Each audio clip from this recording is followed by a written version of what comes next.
Hello. You're gonna say that and continue. Esto es Comando Z. Aquí, Leis Curbelo en otro episodio más de Command Z Podcast in Open the File. Open the File is a series about opening design process that usually stay invisible, the draft, negotiations, technical decisions, and ethical questions that don't show up at final outputs. So I'm super glad to have another amazing episode today. But before we start, I want to talk about a little bit of Sur Global. Sur Global is a non-profit civil association that works to democratize knowledge and promote responsible and inclusive innovation from Latin America and other countries at the Globe South. Super happy to have Christian Situ on the controls behind the scenes today with me. Thank you so much to Elsie and Alejandra for making this possible and actually to, curate all this amazing content that we'll be sharing today with the audience. So today we have a really, really nice conversation. Today we'll be talking about design and the intersection of health, sustainability, and industry. Emma is a designer with deep experience in lingerie world. She spent years working for Victoria's Secret inside a highly commercial industry and large-scale systems, where design decisions are shaped by mass production, efficiency, and market demand. That experience eventually led her to question how products are made, who are they are really for, and what kind of impact have they in their bodies and systems. Those questions became that starting point for Relief, a sustainable underwear brand focused on reusable menstruation underwear, where design, health, and sustainability are treated as part of the same conversation. I'm so happy that this is happening now. Today, we were exploring Emma created a strategic process through the work itself, the Today Pro sketches, prototypes, the communication, and the systems behind the brand. Welcome, Emma, to Open the Files. How are you? Hey, I'm good. Thanks, Lacey, for having me. I'm excited. I'm super excited about this conversation because I think sometimes we don't talk about this kind of like design products. It's like some conversation that the half of the population doesn't want to have. Yes, exactly. I So, can't believe it's 2026 and there's still stigma around menstruation. right?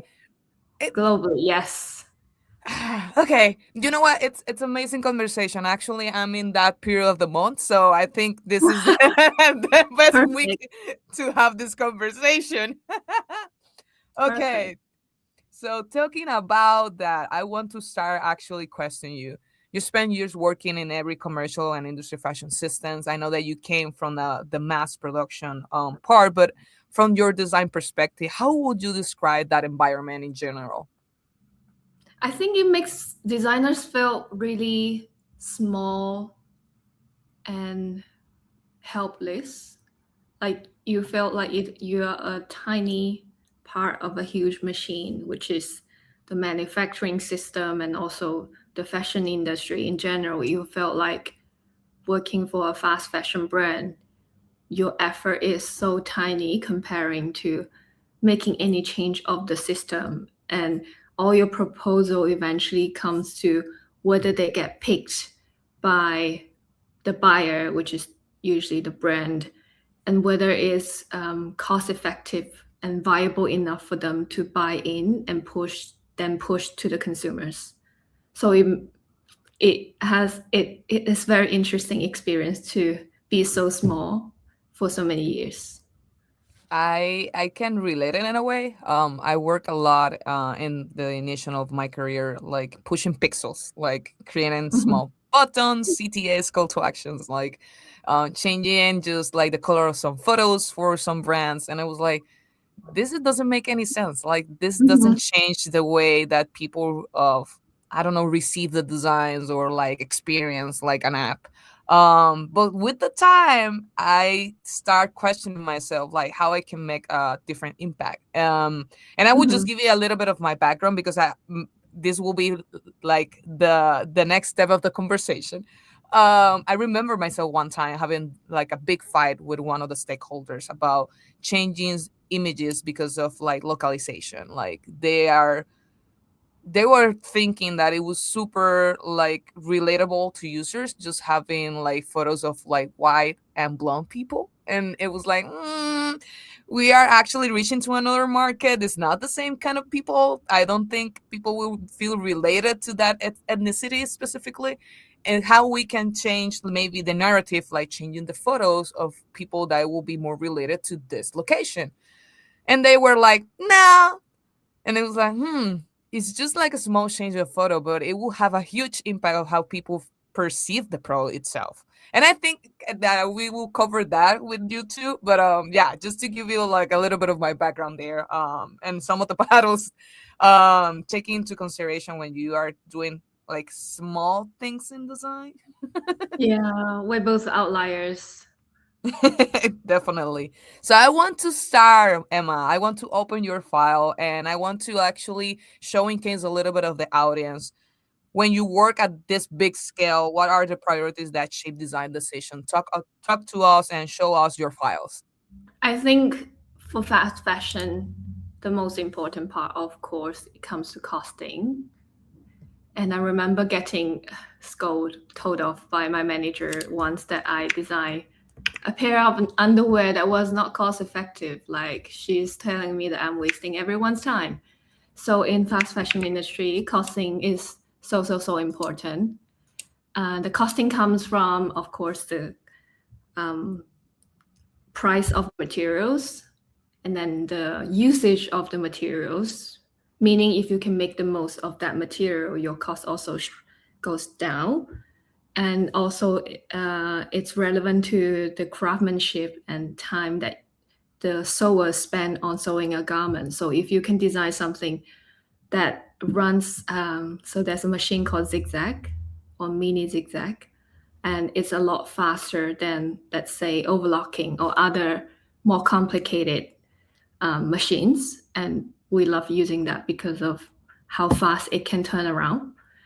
And there's a whole department called industrial engineer in our company that I work at the time, that they would calculate every single movement of a sewer, including like stacking the fabric on top of each other, pushing it forward, pausing, stepping, cutting the thread. Every single step counts as money. So they are really maximizing or minimizing the time we'll spend on a garment as much as possible. And that goes to a very extreme level that they will give us a price, let's say $1.28 is your FOB cost, so like ex factory cost of a garment. So the designers had to stick to that and work, reverse engineer everything that we put into designing and using to make a garment as cheap as possible. And if not, there's a big trouble. So cost is big. And the second thing I would say is newness or trendiness. So with that said, we do a lot of research in terms of com shopping. So we'll go to different stores. We even travel overseas to do com shopping, mostly in London, Paris, and New York, to understand what's selling on the market, what silhouette's trendy, what new texture, new print, new material that is on the rise, so that we can further source with our raw material suppliers. And then with all of this newness, we are basically doing a trend translation, meaning whatever we find here, we'll have to translate that into what the customer would want to buy. So if it's, let's say, a high fashion sportswear brand, then we are going to make sure that everything that we find here that can be translated into a design that at their target retail price, at their target buying price. Otherwise, they won't place an order with us. And the other thing that is quite important for fast fashion is, of course, time. Like in terms of time, it's not just the production time. If your material can't be ready at a certain time to be proposed, can't be ready at a certain time to start production, then they are going to miss the very important floor set, meaning everything that lay out to their stores. And for fast fashion brand, there would be somewhere around 50 to 80 floor set. I think more, around 100 floor set every year. That means every week there will be 2 to 3 new launches in the store, and that makes thinking when the customer would see like new launches, they would just see like new and spicy things they can purchase at the counter. But what that means is the visual merchandisers will work overnight to set up everything nicely on the floor, on the mannequin. And that means every week there are 3 batches of new products launching into thousands of stores worldwide. And that means every every few weeks there would be new production set food from developing countries like China, Vietnam, Indonesia to all of these stores globally. And the designers like us at the vendors will work 1 year before the floor set, the launch. So we really work backwards and ticking clocks to make sure everything happens on time. And I have a vivid memory of me as a assistant designer to, because we send samples to Victoria's Secret in New York almost every day, and the FedEx person would come during my lunch break. Like that's the cut off time they can have to pick up my samples. And the factory was pretty big, so I remember myself running to deliver the samples to that guy almost every day during lunchtime.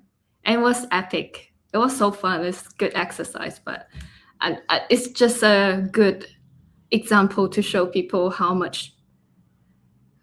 many people are running to get things done just to make sure that new product get launched at the storefront.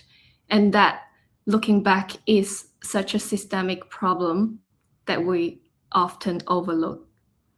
I don't know where I'm heading to, but basically there's a lot of decision to be made stemming around pricing, trend, timeliness, and yeah, all of this behind the decision to be made.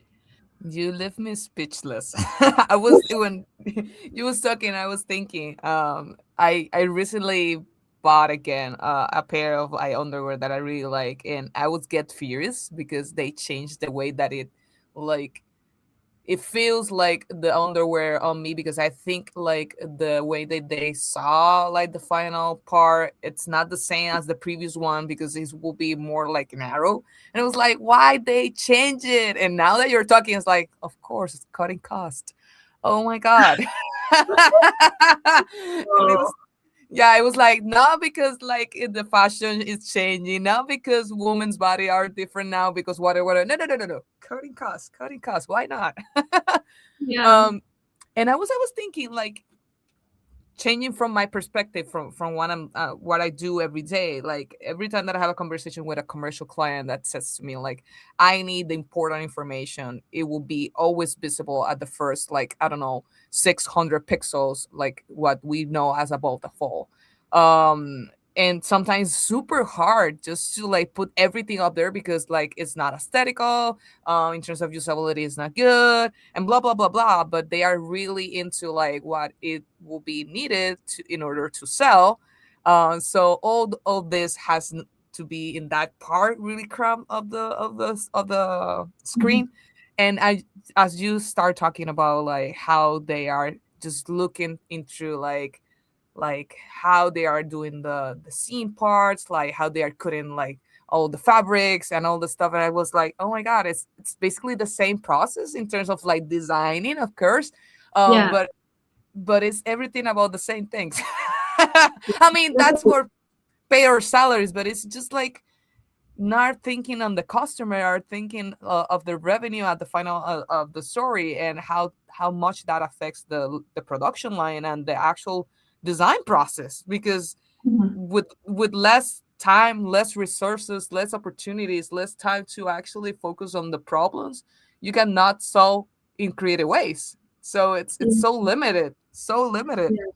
there's a lot put in behind the visual presentation of the fashion industry as well, like graphic design and photography and creative aesthetic design. And there's a lot that make a piece of design really something to be desired Yep. for. Yep. So when and what you feel that it was not right? Talk about how you actually pivot towards something completely different, and what are you doing right now? I was thinking about it this morning and I just realized it was not a proactive decision to say this doesn't feel right. It was more like a rock bottom moment, which Mm, got burned out from work, and that pushed me to reflect everything I ever did to my body, my work, the industry that I'm serving, the brands that I'm serving. So it's like the other way around. I At the beginning I just felt tired, like exhausted all the time, and also I'm a highly sensitive person, and there's some energy there that I didn't appreciate in the fashion industry. But I do really love the craft part, the design, the fitting, the pattern making, the craftsmanship. I love like honing on a piece of design from just a flat 2D sketch to something you see on a mannequin to something you fit on a real model, even to see your product getting fit on a Victoria's Secret model. It's super nice experience and feeling as for a designer. you mentioned something super important, because here in my house we have a couple of friends, and actually my wife, it's just like a fan about like this Victoria's Secret fashion show. And every time that we sit down with a couple of friends to see the fashion show, it's just like, yeah, I wish I have that body, so that it looks so like that on me, right? And how the perspective of what is like the ideal of beauty, and we Mm. have now a couple of jokes, because we saw that they are amplifying, right, the roster of models, that they are not like in the 2000s that you see only skinny models. Right now they are doing Mhm. something different, but still you feel like, eh, that could not be me. Yeah. So I want to talk to you, and I think, let me see, we are going now to talk about a little bit of like the process and how you start relief. And I want in some moment of the interview talk about actual imagery, because for me it's super important how you demonstrate like representation too. But going back to the board, talk us about a little bit how you improve this system and how you start relief. Um, so yeah, it was because I had a burnout and I had a lot of time to reflect on everything that have happened for me or to me in the last when I had my burnout, I was already in the industry for 6 years. So I had a huge reflection on everything I ever did in those 6 years.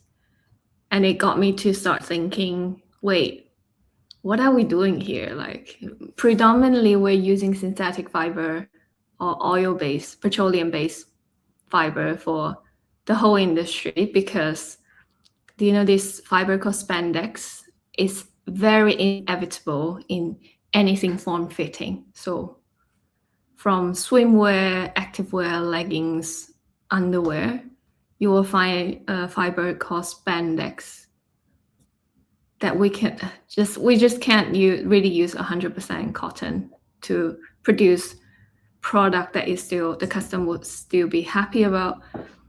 And that is just a small part of it. The rest of it was mostly nylon, so lace. Most of the lace are made from nylon, if not polyester, and a lot of leggings and swimwears, of course, are nowadays nylon. So basically plastic. So the whole industry was pretty much dominated by all of these fibers, and there hasn't been enough innovation to really revolutionize the industry to use something more regenerative or bio-based, which we once had. But so I was thinking, if that can't be changed right now, can I change something else? So I looked at a graph that how many tampons a woman use a year. So I'm gonna drop an image here. So one red tiny dash is a tampon, and that is how many tampons. Oh, this red darkest red line is how many tampons a woman use a month, or disposable pads, and that's how many we use a year. And in a span of 10 years, we are consuming or disposing 2,640 tampons or pads. And that is like super shocking for me. Not to mention about how much chemicals and undisclosed ingredients goes into tampons and pads, but just how much waste we have to create shocked me. And so I did a comparison and looking at different alternatives. That's also the change I made for myself during the burnout, because I was feeling quite desperate and really lonely and not sure what happens to my body. I just didn't feel myself, and I was incapable of going out for dinner with anyone. I think at least for 6 months. It was really struggling. My body was going through a crisis that I couldn't comprehend. So in order to, I guess, heal myself or get out of a situation, I was trying all kinds of alternative lifestyle, and switching out my disposable sanitary product was one of them. And so I just looked at how much we can save if we use reusable, like menstrual cup or period underwear. So to replace the 2,640 tampons or pads, you only need 1 or 2 period cup and about 30 pairs of period underwear. And that's a huge contrast to see actually there are alternatives and more reusable options that we are not taught about. But back then was in China, so this is a topic no one has ever brought up. And so we were the first period underwear company in China. And so I looked at this could be something I can improve in the system, which is to make period product more reusable, or at least introduce an alternative option for an audience I was targeting to. So fascinated. Like I actually I have to admit, I made the change recently. I changed it to menstrual like disc, and also like the underwear. And to be honest, it's like a huge difference. Not only with how you feel your period, but also like how you live your life in general. Yeah. Um right now I'm in the running club. Like everyone is running at the 30s. So I start using the menstrual disc and running, and for me the whole experience has changed. Like I don't know, 5 years ago, I would say in my period running. Now, forget about it. Right now, the mentality and how I feel doing exercise completely changed. And you see a lot of commercials, like tampons commercial, pad commercials, like they say like you do whatever you want, and it's just like no, man, it doesn't feel like that good. Yeah, no. I think reusable feel much better because they are made from a more stable, long-lasting material that are meant to last. While disposable product, you're only using it for, I don't know, 4 to 12 hours. Who cares what goes in it, and who cares to make it long-lasting? And it's actually quite fluffy and dusty. Like disposable, like non-woven fabric were made out of very coarse fiber, Yeah. No, polypropylene fiber, and it's they don't. crazy. Yeah, Why would they care about how you feel with your skin after wearing it for 5 days? And yeah, there are many people going through like skin rashes, if not more issues around that because of Yeah. what they put into tampons and pads. And But just the also, nature of disposable product is not designed to last. yep, yep. And also, I don't want to talk for everyone that are using these alternatives, but I feel a change of how my body react to my period. Like I saw a drop of of how many days I will be like the time of during my period. Like, cause I don't know, it was like 1 week. Now it drops like 5 days, and it was like this has to Oh, be. Yeah, I don't know if it's related or not, but it it's has changed. And I actually, yeah, I have read many people talking about this kind of change. They get less cramp, they get less infection, and also their period get shorter. And Yes, yes. and I read a couple of articles and it says because of the chemicals. I'm not a scientist. I'm just yeah, reading. but But also there's not enough research around why and around the topic of what how this chemical would react to a woman's body. if someone is seeing this interview, yes, I'm talking about my period, and it is okay to talk about my period in an interview, in a podcast interview. Especially Of on this course, one. of course. Just a disclaimer for people who are watching. Um, so talk us how you actually design your brand related to menstrual products. Give us a little bit of the behind the scenes. Um, so at the beginning, I think I know some directions that I'm heading towards in terms of, I guess, what this thing is about. I think I have felt this. It has to be something about entrepreneurship and business because my all my families are small business owners, and I saw them running business, so I felt really inspired to be my own boss and do Nice. something. And it has to be, of course, lingerie design because I love it so much. And the rest of the question comes to is it is it something that is of service to human or woman? Is it something that doesn't ruin the planet? Like, can I make the industry a little bit less shitty? Um, yeah, and just all of this boils down to a product focused brand like Relief that promotes a product that didn't exist before in the market I was in, which was China. So yeah, and I think the COVID in 2020, wait, when was it? 2020, right? Yes. Yeah, It's like a dark part of my brain, so I don't know the exact everyone. date. Yeah, so February 2020, and there were like Wuhan COVID lockdown in China, and I have never experienced things like this before, and neither was have my parents. And I just had this very burning desire or calling, which was like, you have been talking about changing the world and doing something different, but what have you done? Like, I just have this kick to myself moment, which like I have to get this out. So during the 40 days of lockdown, the fourth, I guess it was the first lockdown in the world.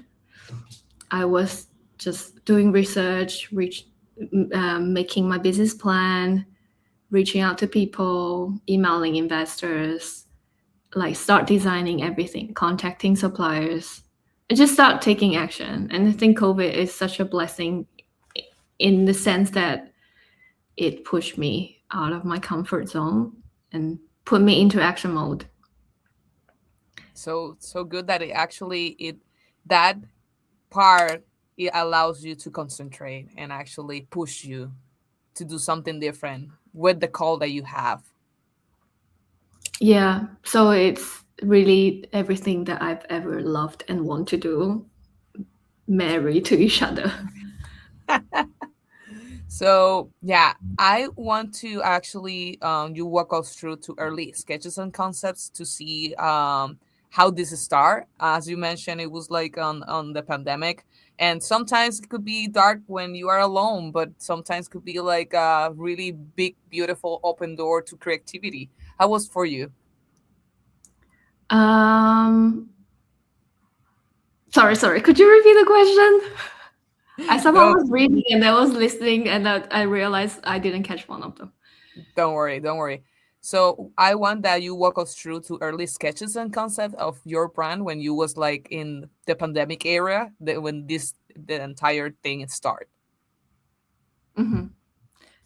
So yeah, I was mostly making a business plan and just researching the market scale and everything in China and talking to the supplier. But these are the like early sketches we did, trying to paste everything. Oops.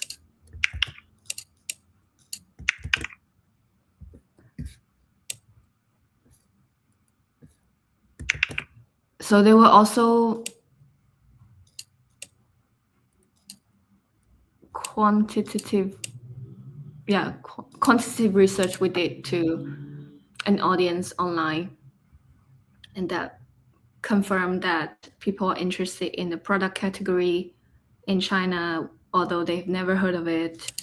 Um, the market awareness is extremely low, but yeah, we'll just start also forming a focus group, which are about 60 users. We get to ask them what kind of product would you be interested in trying, and send them different silhouettes and sketches to vote. And we eventually come up with the capsule collection. And the most technical part was actually the gusset, because you were trying to like contain fluid. You don't want it to look like a diaper, but then it also has to be leak proof, but not, but also breathable and also skin friendly. And so there's a lot going on in this area, which there's, yeah, you have to benchmark a lot with different competitors, source different glue and materials to laminate the layers, and find different antibacterial treatments that are safe to the body. So this is what it looks like in the gusset. It took me so long to develop this thing.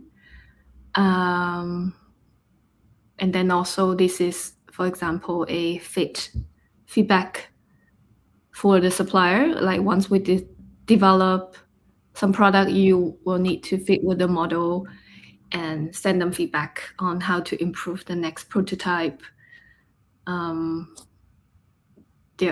Different. For example, this one is a product we're still selling.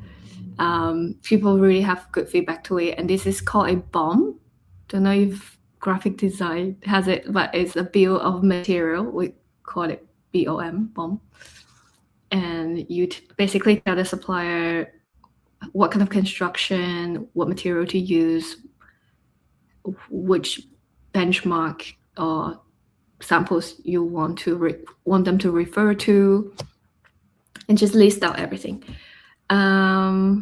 Then I also design my own heat transfer label, and I try to make something positive. So I put a line of Mm, self-affirmation at the bottom, so cool. sneak in little positive vibe into the product. Then we also come across different technical issues with the garment, a very premium garment we were developing, and there's been like peelings, and we have to go through it and try to tell them how to improve it. It's like a co-creation with the supplier. Some wood boards for shooting as well. This was something I found. six years ago. But it was a very, very early stage of the brand to just start creating something from nothing. And I didn't even have savings. Don't know how I pulled it off, but I managed. That's it's what entrepreneurship looks like. I don't have any savings, but I will make it happen.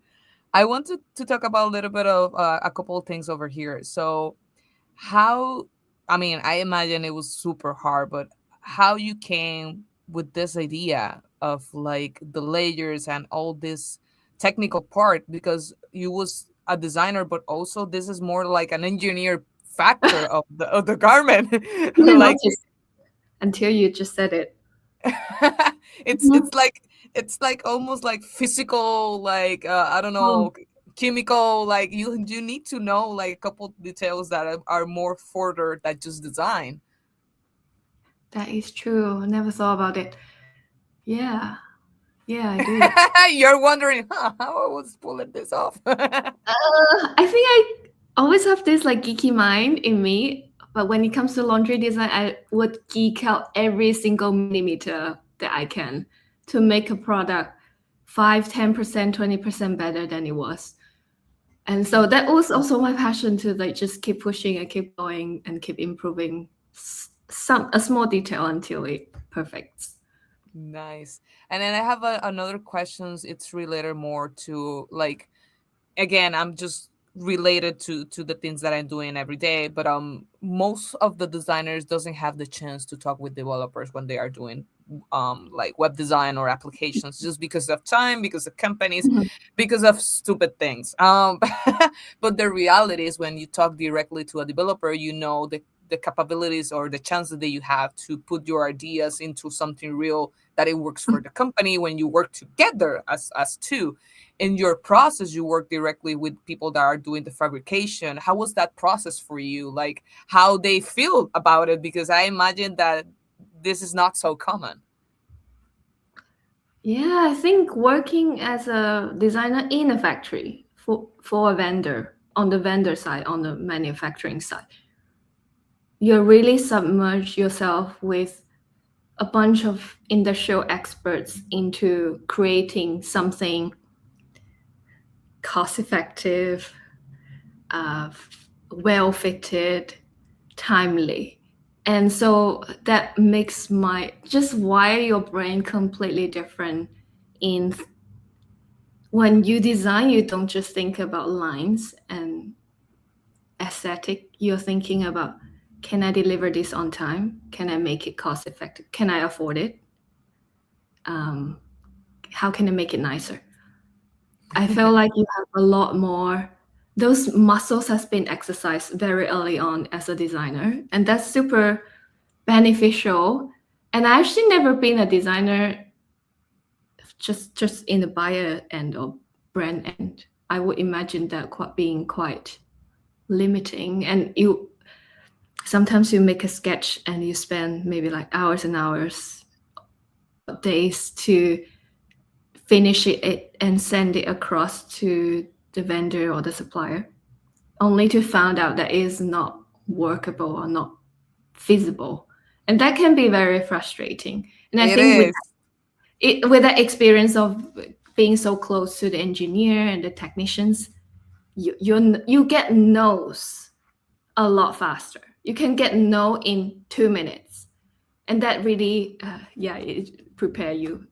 I guess you fail a lot more, and that you are stronger, and you Yes. know you don't design stupid shit. I remember the first time that I started in a company. I remember that one of the designers told me you need to actually dirt your hands and work with code. I was like, oh my god, I might want to be just a designer. I don't want to do that. And then I understand. I understand the why. As you mentioned, if you don't like dirt your hands with the actual work, you will pass a lot of like grief, like when your designs do not don't go live. Anyways, I don't want to change the topic. I know that still, and that's why I put a disclaimer of the middle of the interview about that. Yeah, I was talking about my menstrual. period, because still a stigma surrounded, right? It's still like a topic that people don't feel comfortable talking about it. Like I have a couple of friends that if they need a pad or a tampon or whatever, they like put it like a secret, like don't show anyone that I'm passing this to you, right?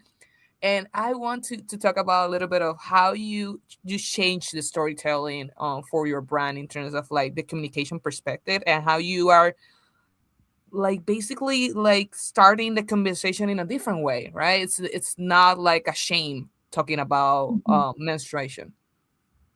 Yeah, I think if I can start from talking about my experience in China, it was a lot easier because it was not a topic that was talked about. So I remember seeing investors' face when I'm pitching to them on topics like underwear or like menstrual blood and fluid. But so it was in a way easier, but I kind of gamify it to always open my conversation from, can everyone guess how much menstrual fluid a woman would release every month? And I gave them reference of like a yogurt or like an espresso in a Western centered perspective. We talk about like, yeah, well, it's like a yogurt, everyone knows. And then I talk about a bubble tea, so a boba, everyone knows in China. And then I Yeah, yeah, talk yeah. about a bottle of wine, and I get them to vote which one they think the amount of fluid a woman would discharge. And it was so fun. Yeah, people would guess like a bottle of wine, or like a lot of blood came out from a woman every month.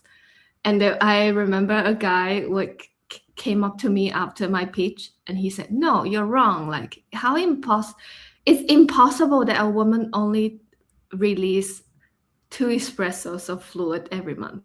You're lying." And I was like, "Who are you to talk about?" You are lying. You have menstrual period, but you are lying. What? It was a guy. Of course, it was. I'm sorry for the males that seen this episode, but but of course it was a guy that made that comment. Yeah. So I pitched through that, gamified it, and I also came up with a theory of woman's period is a Schrodinger's period, because you only find out whether you have your period when it came. Like you can never predict it to the second. It's truly a Schrodinger's period. You'll find out when you came. Exactly. Yep. Yep. Yep. And So no, that I like that you actually put it in a way that it could be fun, right? yeah. Because yeah, some men just don't want like even just mention it, and I think gaming can work with them.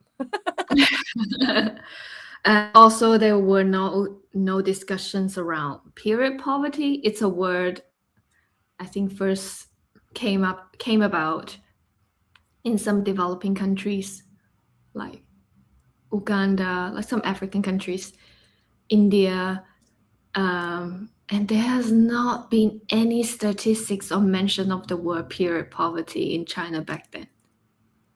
Like people would not think about maybe a girl would struggle to go out or go to school because of her time of the month.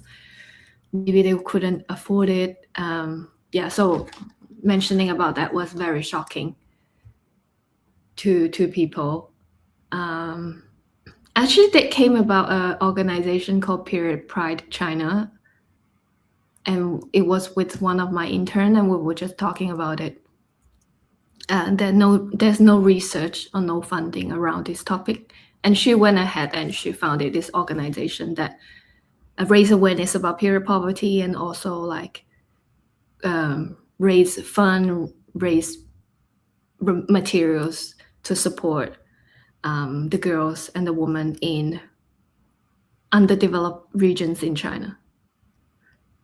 Then there is, what's the other part? Pollution part. The pollution part was unheard of because Chinese people love disposable products, and it's become I think people couldn't afford it in 80s, 70s. There were no manufacturing, not enough manufacturing happening in China back then. And I remember my mom saying it was so expensive to afford any pad, so they would just use any reusable item, and it was considered very behind to use reusables. So when we can, and as our production advance in China, they really make disposable ubiquitous because it's affordable, not just affordable, cheap. And yeah, it just becomes something everyone would use. You go to a restaurant, they will give you disposable gloves to eat fried chicken. Some hotels might offer you disposable, was it towel, Wow. like shower towel. It was super crazy. Some people would travel with disposable underwear and disposable sheets because they find everything else inhygienic. So yeah, we are a disposable, product-loving country. So when I talk about how many disposable sanitary products we consume as a country yearly, people were really shocked. Some people, of course, would feel empathetic and say, wow, I never thought about this. Maybe I should make a change. But some people would be like very defensive and say, how dare you? How dare you tell us what not to use and how much my period is polluting the environment? So there were some pushbacks too. I But talking about the topic of period is super fascinating, and I love talking about it. When I was in China, I still do. I have a couple things that I want to highlight of, as you mentioned. First of all, like the period poverty. Like I remember myself being in a company one time, and I was on my period, and one of my coworkers saw me that I was like having a specific brand of like pads, and she was like, "Girl, why are you using that? That's horrible brand." I was like, I mean, that's what the one that I've been using my entire life. And she was like, girl, you need to this one. And she gave me one that she was using. And the massive difference of the product, it was like, I don't know what I was doing with my life. And then yes. And then I noticed, of course, when I go to store, it was like, now I want to swift, right? To shift to that brand. It was the cost. It was super expensive for me at that time. And it was like, shit, I cannot buy this brand. Even if it's better, even if it feels amazing, I don't have the money to buy that brand. And it was like me that I have the resources. I cannot imagine a girl that it was not able to even afford any brand. Like Mhm. it happens like every freaking day, and it's crazy. And you was talking about some places that give you, like, for example, gloves to eat chicken. And it was like, how many products are disposable in different countries for you common use, and this is not available for women? That it's a need. It's like a human need, basically. Yeah, It we blows can't my choose not mind. to have period. What? We can't choose not to have period. Exactly. Like, I can choose to eat another chicken, fried chicken, like, but not my period. Like, what are Yeah, we talking about?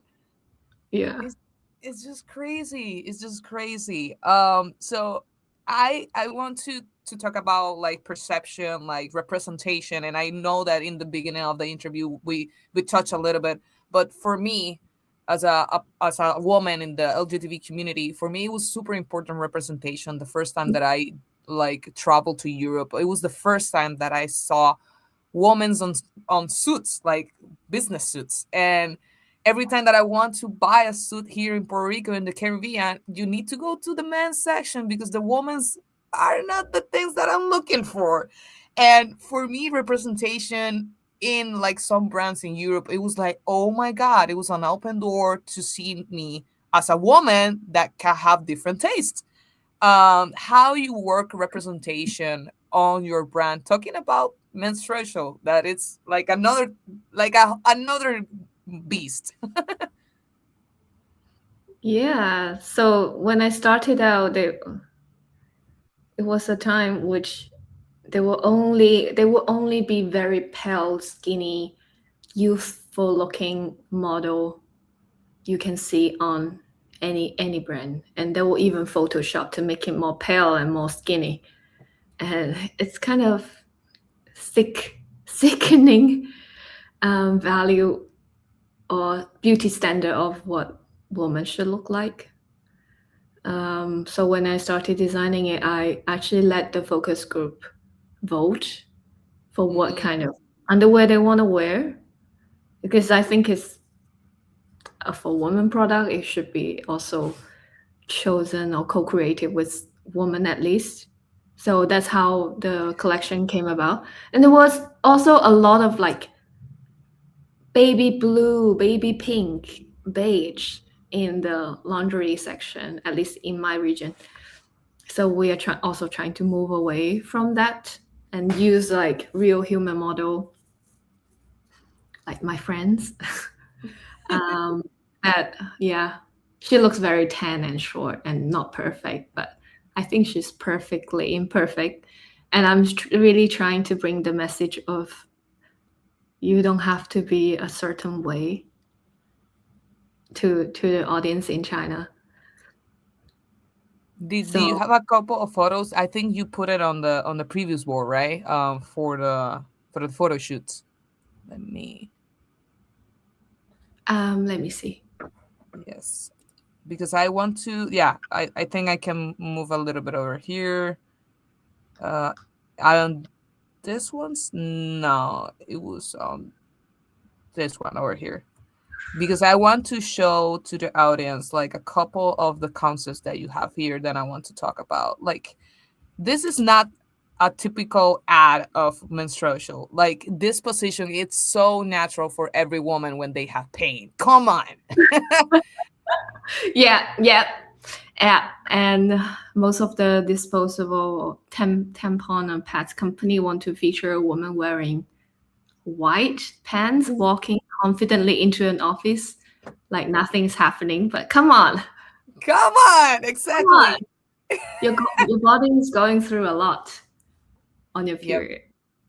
Yep. And I also like the one that is the girl on the mirror, because I mean, emotions change a lot when we are in those days, and the way that you feel yourself, the way that you mirror, like you see in yourself those days. Sometimes it's awful. Sometimes you Yeah. just want like movies and chocolate and like hugs, you know. And I know that it sounds like a cliche, but for me, it's true. Yeah, I love that you're making the dots, connecting the dots, because I never really thought about why I picked the mirror picture. But yeah, so true. So true. Yeah. I recently saw a short TikTok video. It says if a man want to go through the hormonal fluctuation of a woman from, was it luteal phase to menstruation, the last phase of your period, a man has to age 125 years in a weekend to experience that fluctuation of hormones that we go through monthly. And it's so fascinating. And it's Jeez. totally understandable why men don't understand what it feels like for a woman to mood swing, or like have hormonal changes that make her to do things that she doesn't do, maybe perhaps on a different phase of her period. Yep. I saw so many like TikTok challenges when they put like a machine so they can feel in a way what we feel, and put it there to do exercise on the gym, and it's like, oh my god, I can't. It was like, well, we do it every month. Anyway, so I'm sadly finalized the interview, super sadly, because I have been like super joyful. I enjoyed this interview so much, Emma, and I'm not kidding that I really want to have this kind of topics. I think it's important that design touch this part of topics. Like it's not only pixels, it's not only doing like aesthetic and funny things, it's just like resolving human problems. And this is a real problem for half of the population of the world. So Mhm. I'm so happy that we are having this conversation. And Me before too. we before we go, I want to ask you, like, if you can redesign one part of the menstruation system today, what you will do first? And I know that you are doing a lot of things with your brand, and I'm so like grateful that you are doing the change, because as you mentioned and earlier on the interview, you have that fire of change things. And what are you doing to change things? Where are you taking that into designs, or you're doing your part, Emma? So Yeah. if you want to do something different, what you will redesign differently? Um, I would say get rid of all the euphemisms. Like, language is so powerful, and when we use other words to hide something that is as natural as periods or menstruation, it kind of signals a sense of shame, or signals that this shouldn't be brought up in public in daylight. For example, in a supermarket or in a pharmacy, you will see category like hygienic product, personal hygiene product, or like you talk about they use the word sanitary pad to describe menstrual pad because they want to make it sound like so hygiene and sanitized, and that I think is like killing it. it's it's not being helpful, and I think I would say like to use words like menstruation is really important to not let things cover it up. So in China, I would use the word periods and say period pants rather than sanitary pants. Nice, nice. That will change definitely the way that we perceive information. Like, yeah, words matter. So Words words really matter. Thank you so much, Emma, for being open to open your files with the audience. I'm super glad that me. you share your knowledge today. Thank you so much. I had a really good time. So thank you to the audience for listening to us and join this conversation about how design can care bodies while reshaping the system around them. Emma, if someone wants to follow you, follow your work, follow the brand, where they can find you?